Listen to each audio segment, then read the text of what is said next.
Following in the very large footsteps of running backs Jim Brown and his idol Ernie Davis, today's guest was a three-time All-American at Syracuse University. He then spent 9 magnificent seasons slashing through pro football's best defenses for the Denver Broncos, saving that franchise from moving elsewhere.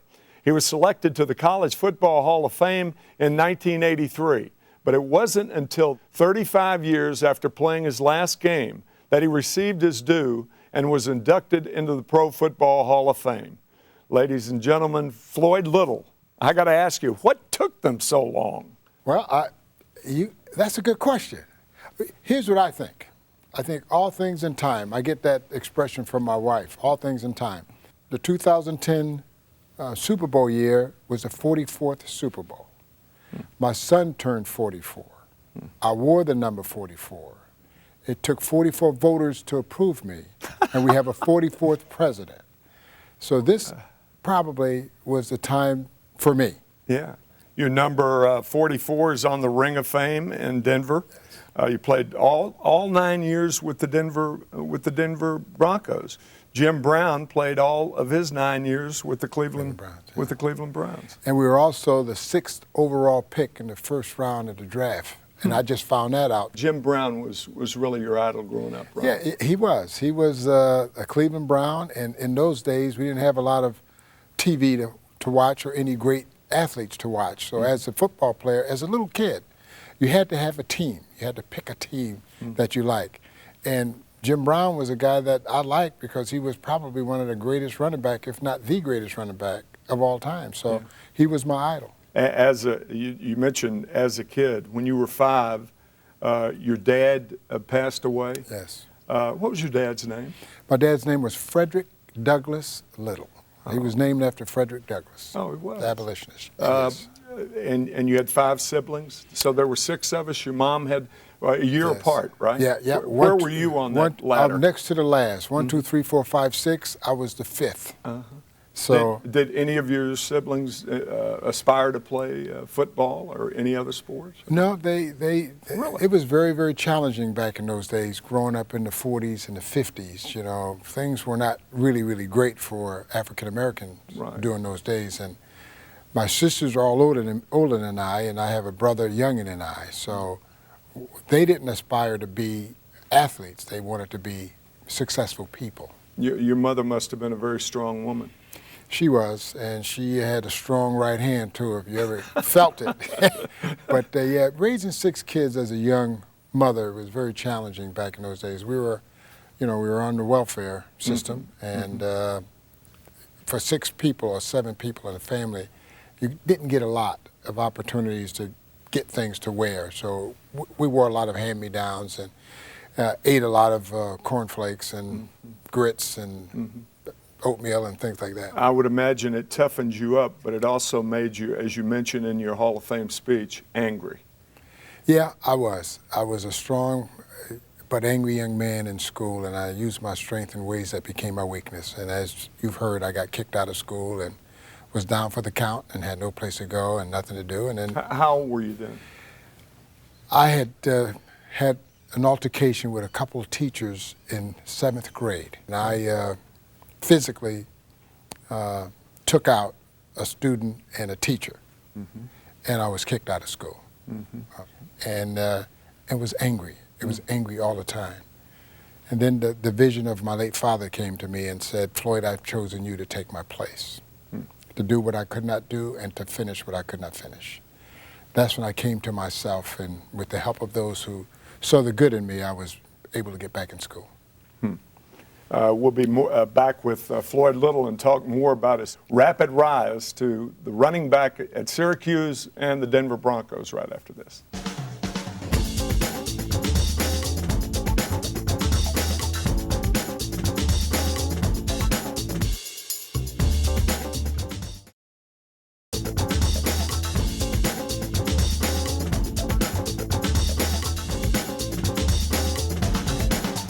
I'm back with Pro Football Hall of Famer Floyd Little. And Floyd, in your speech, you talked about the vision of your father. Elaborate on that a little bit, if you will. We talked a little bit off camera. I was a strong but angry man in school that I mentioned that. And then the vision from my late father that really, really snapped me out of the direction that I was going. Mm-hmm.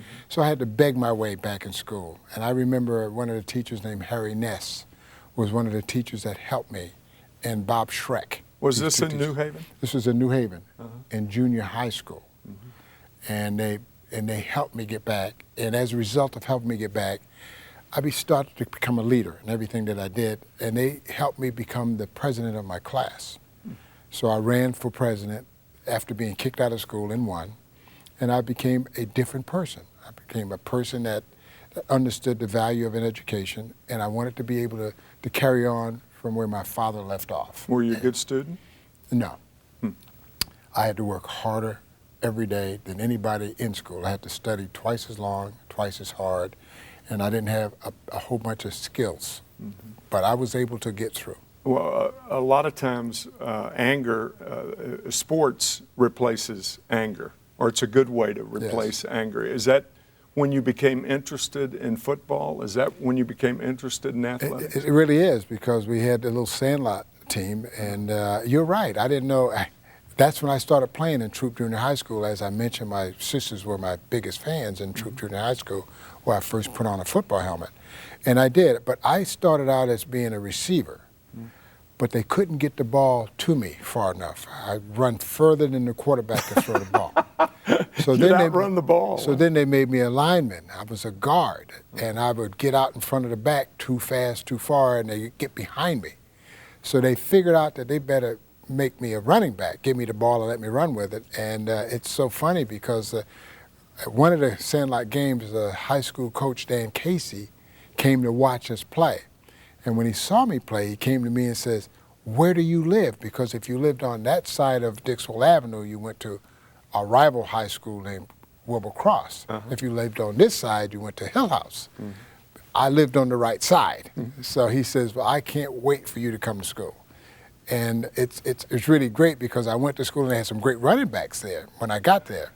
And I was like the third string running back when I was able to play. That's what I wanted to talk to you about. Wasn't there a situation where Coach Dan Casey sent you in and you were trailing 21-0 on your first run? Yeah, you ran 67 yards? I had to beg to get in. I was on the sideline, and two of the guys had gotten hurt, and I asked the coach to let me go in, and the coach says, "Go sit on the bench. It ain't time for you yet." I said, "But we're losing. What can you lose?" He says, "Go sit." What you say your name was again? I said, "Floyd Little." He said, "Floyd, go sit on the bench." So I sat on the bench. So I had enough. I went up to him. I said, "Coach, let me go in." And he says, "Okay, I want you to go in, and I'm going to let you run play. But I want Bill McCoy to carry the ball." So I went in. I got one play, Tim. So I go to the quarterback. His name was Leo Pavlo. And I said, "Leo, the coach wants to run a 40 sweep. What do I do?" And he says, "I'm going to turn this way. I'm going to have you the ball, and you do it." I run 78 yards. I went and sat back on the bench. So we got the ball back again. The coach says, "Hey, Floyd, come here." I said, "I already had my one play, coach." So I went back in. I scored 4 touchdowns. We beat a school named Warren Hardy, which was our rival. 28-21? Exactly. And I scored all the touchdowns. Oh, Never sat the bench again. What was the coach almost a surrogate father to you? Dan Casey was, he had been so great for me. It came to pass when I didn't have enough. I was a little older to play my senior year in high school. He did everything he could to get me into a prep school. And because of my grades, I wasn't, good material to go to college or any place. Right. But he worked hard to get me into a place called Bordentown Military. I want to talk about that. Hold that thought. We'll be right back with Floyd Little right after this.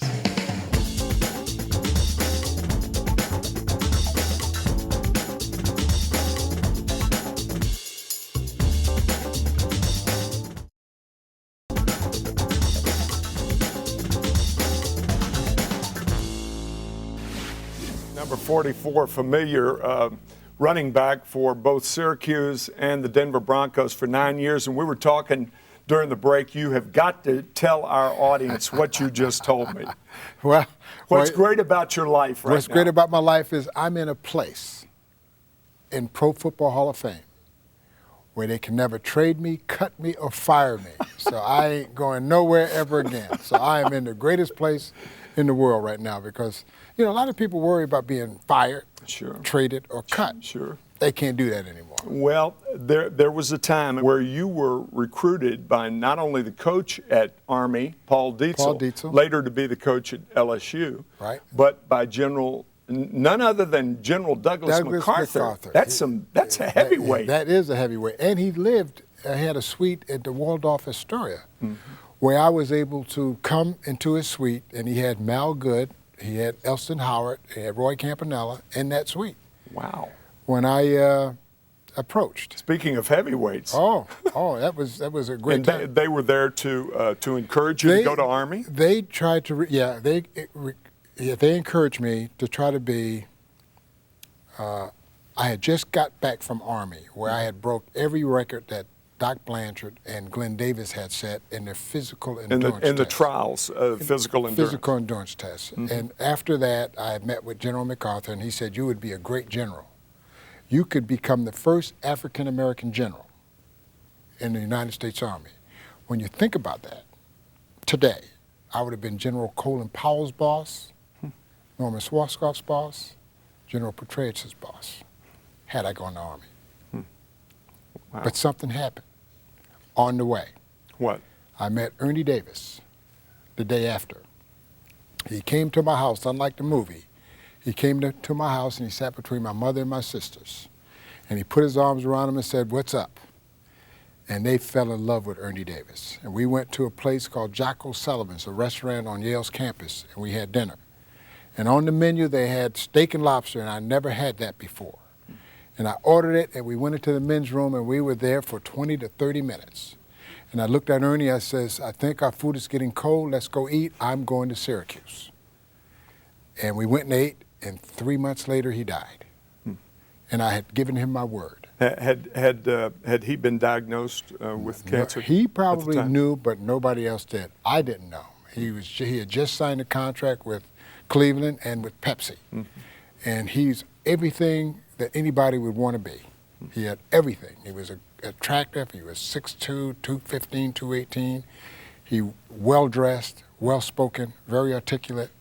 And this is who you want to emulate as a young man back in those days. It seemed like all the great running backs in the country, but Syracuse had one every year. Jim Brown, Jim Nance, Larry Zonka played with you, and Ernie Davis. Exactly. And then we had Joe Morgan after him, and then we had Rob Conrad after him, so, and Moose Johnson after him. Again, Ben Schwartzwalder had to be, again, the following of surrogate father since you'd lost your dad, right? Yes, he was. And when we talk about Ben, I remember that I had hurt my ankle against Navy, and everybody was booing me, and I can't handle the booing. And Not many of us can. And telling me I wasn't any good. What kind of an All-American are you? You know, you are horrible, you're horrible. So I decided to quit. And I went to see Ben and told him I was done. And he says, Floyd, you've done more for our program than anybody. I would like for you to stay, but you don't have to come to practice. You don't have to play ever again. But I promise your mother that you would graduate. And oh, by the way, here's something that I want you to have. I've kept since I jumped in Normandy in World War II. He was a paratrooper. And he gave me his wings. He says, I want you to have these. And I went home, back to my dorm, cried, didn't go to practice, but showed up at the game. We were playing Florida State. Fred Biletnikoff's team was there. And I went to the locker room and I put on my jersey and I went out and I scored 4 touchdowns that day to beat him. And then I think today, how many of those wings that Coach Schwartzwalder have in his drawer? He may have had a box of them there that he would use them in situations like this. Oh, sure. But he was a great coach for me, and of course Ernie Davis softened him up. He had a tumultuous relationship with Jim Brown, but his relationship with Ernie turned him around, and I was the benefactor of the good relationship. Because he had so much respect for Ernie? Well, I guess Ernie commanded respect. I think what happened was when Ernie won the Heisman here, I think it was in the Waldorf, and Ernie met President Kennedy that day. and Ben Swartzwelder was a part of that. So when they recruited me a year later, he had really, really changed his whole attitude about African Americans. And I was the benefactor of all of the great relationships that coaches have with their star player. By the way, on that booing bit, I heard this quote recently that booing says more about the booer than the booee. Well, so you kind of tucked that away. I'll be back with Floyd Little. I'm going to let you, we'll be back with Floyd right after this.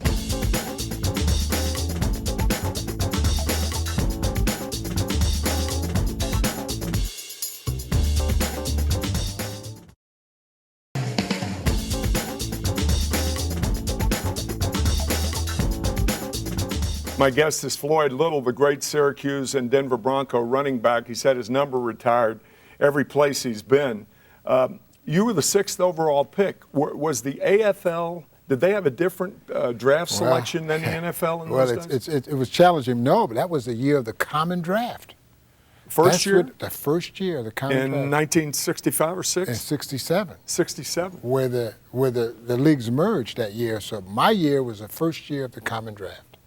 So I had no other team to go to except the team that drafted me. So it was what did you think? Had you ever been to Denver before? No, and I was a little upset about it because I was supposed to be drafted by the Jets. A good friend of mine had gotten to know Sonny Werblin and Weeb Eubank, and they had seen me play in Yankee Stadium and Shea Stadium. Shea Stadium. And they said, we got to have this guy. Weeb Eubank said, he's the best running back I've ever seen. And they says, if we can get him, they had the 9th pick and Denver had the 6th pick. If they can get me to the 9th pick, they was taking me in the first round, and I was going to get the same deal that Joe Namath got. $400,000 bonus? Exactly. All the money in the world. Oh, my gosh. What bonus did you sign for with $10,000. $390,000 difference. Less. Yeah. Signed my check at 7-Eleven, got 2 Slurpees, and the rest in 20s. That's what I got because I did not get into the 9th pick. It was agreed that if I can, and Val Pinchback, who was a great sports information director at Syracuse, when the time came for the draft, Lou Saban, the coach of the Broncos, went and asked Val Pinchback what kind of guy Floyd was. And he says, it doesn't matter. We've already decided to draft Gene Upshaw. And Lou Saban said, well, no, is he the kind of guy that we can build our franchise around? And Val Pinchback said, yeah, but we've decided to draft Gene Upshaw. He says, I'm going to draft Floyd Little. So with that decision, it cost me $390,000. That's right. I've never recovered. You were the captain the first year with the Broncos. Every year I was the captain because I had a work ethic that unlike anybody else's. I was the first one out and the last one to leave, and those young guys saw me in my ability to create life and goodwill and all those kinds of things. So they says, I want this guy to be our captain. Football Hall of Famer Floyd Little, whose personal credo was simple, and this is a quote, I choose not to be a common man because it is my right to be uncommon if I can. And you're uncommon in what you do by going around in the different cities and talking to the young people like you do. That's the greatest thrill for me, is giving back to those who are less fortunate, those who have experienced life like I had as a young man. So what do you tell them? With Roland Williams, we teach life skills about being respectful, integrity, look people in the eye, always showing up on time, dress accordingly, don't have your pants below your waist. I mean, all these things that these young people are influenced by others to be different. And we do this, and we were in the Virgin Islands this year, we're in St. Louis, we're in Rochester, we're in different cities, in Las Vegas and so on and so forth. And we have about 300 kids every year over a weekend that we teach. Have you had any feedback from these young? The feedback is those who've gone on and come back. That's the success of a program, when they go on and do other things and then they come back to be a part of it again because they know the value of it. And this is what I enjoy, and that's what I enjoy doing today. Well, I've enjoyed having you on my show too, Floyd. Thank you very much. This has been special. I hope that you have me again one day. I hope to. Floyd Little's been my guest. I'm Tim McCarver. Thanks for watching.